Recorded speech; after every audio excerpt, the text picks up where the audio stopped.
complète à peine traversée d'un rayon de lune. Philippe cherche à tâtons la sortie. Buridan entre lentement, étend les bras, se glisse dans l'ombre et met la main sur le bras de Philippe. Pour mieux distinguer le visage de Philippe, il l'entraîne vers une lumière venue du premier plan et qui évoque l'éclairage d'une rampe de théâtre. Leur figure reste illuminée par ce halo. Vous ici, Buridan. Moi ici, qui voudrais bien vous rencontrer ailleurs. Pourquoi cela? Vous ne savez donc pas quelles sont ces femmes? Avez-vous remarqué ces riches habits, ces voix si douces, ces regards si faux?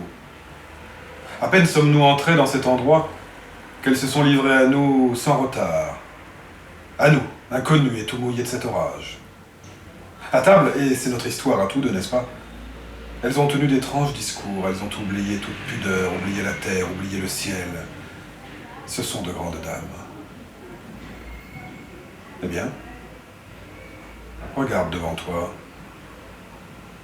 Le Louvre, à tes pieds, la Seine, et autour de nous, la Tour de Nesle. La Tour de Nesle? Oui, la vieille Tour de Nesle au-dessous de laquelle on retrouve tant de cadavres. La foudre éclaire violemment leurs visages épouvantés. Philippe se précipite vers une porte qu'on ne voit pas, on entend secouer la poignée.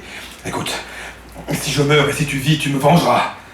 Près d'une inspiration subite, Buridan ramasse un petit recueil de feuilles qu'il tente à Philippe. Sur ton bras, il y a des veines, dans ces veines du sang. Écris, pour que ton frère me croie. Si je lui demandais vengeance pour toi, j'ai été assassiné par... Je mettrai le nom, moi, car je saurai qui.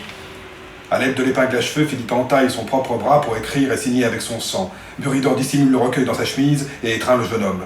Adieu. Tâchons de fuir chacun de notre côté. Philippe s'enfuit. Buridan tente de s'échapper par une autre direction. Il recule devant Landry qui entre. C'est un vieux soldat au visage buriné par les souffrances. Landry stupéfait. Mon capitaine. Landry. Il faut me sauver, mon brave. On entend un cri. Tu ne me tueras point. Landry, après un moment d'hésitation, lui désignant la fenêtre. Hâtez-vous. Buridan s'élance par la fenêtre. On entend le bruit d'un corps qui tombe dans l'eau. Philippe entre à reculons couvert de sang. Il tombe.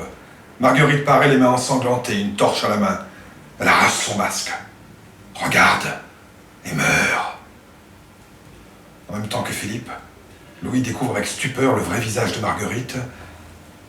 C'est sa mère.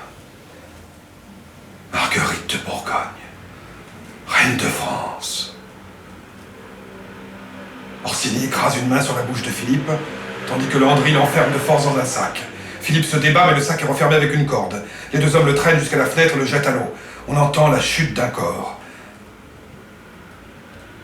Séquence 8, maison, extérieure nuit.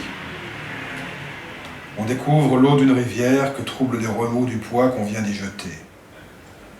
Un crieur de nuit off. Il est 2 heures, la pluie tombe, tout est tranquille, Parisiens, dormez.